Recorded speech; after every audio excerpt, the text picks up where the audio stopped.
So several different software components will be needed to build the pilot network.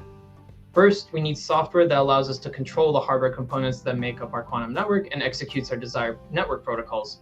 Both of these pieces will likely be bundled up together in the form of a network operating system that runs close to the hardware. Now, if we need to be able to manage, configure, or monitor the network, then we'll also need software for control and orchestration.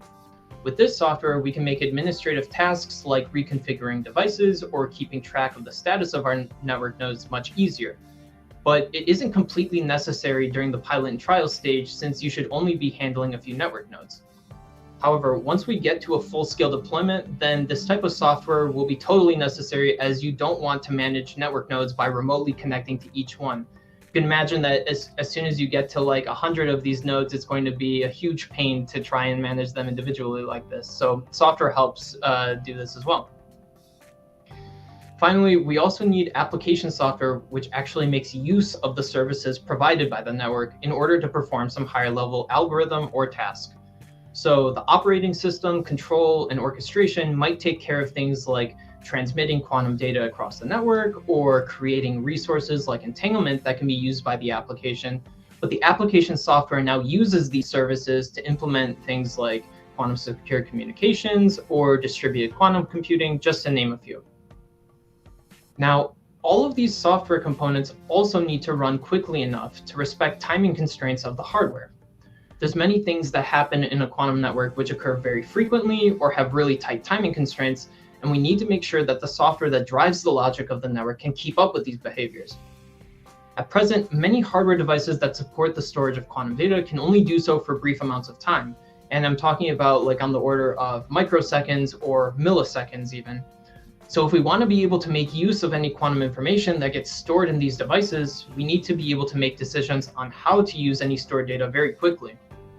And there are a lot of factors that influence the timeliness of software, like the implementation or the computing platform that's being executed on. This type of behavior is often more difficult to verify in design and emulation, and so we need to pay careful attention to this during the pilot and trial stage. Now, we also need these various software components to be informative and provide actionable information in the case that failures occur. So analytics can help us keep an eye on the performance metrics like drops in data transmission rates or drops in data fidelity, while logs can provide timestamped records of events that led up to such occurrences. Both of these are invaluable for monitoring the network and for communicating any software issues we might experience to vendors. And just like with hardware, there's also a need for experience when dealing with the software components of your pilot network. So for instance, we need experienced individuals that are capable of installing and troubleshooting the software. These individuals need to know how the software should be deployed and how common installation errors can be avoided and resolved.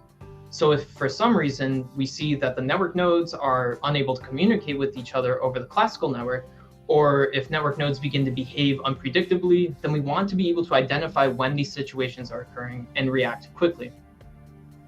We also need individuals that have experience with operational security.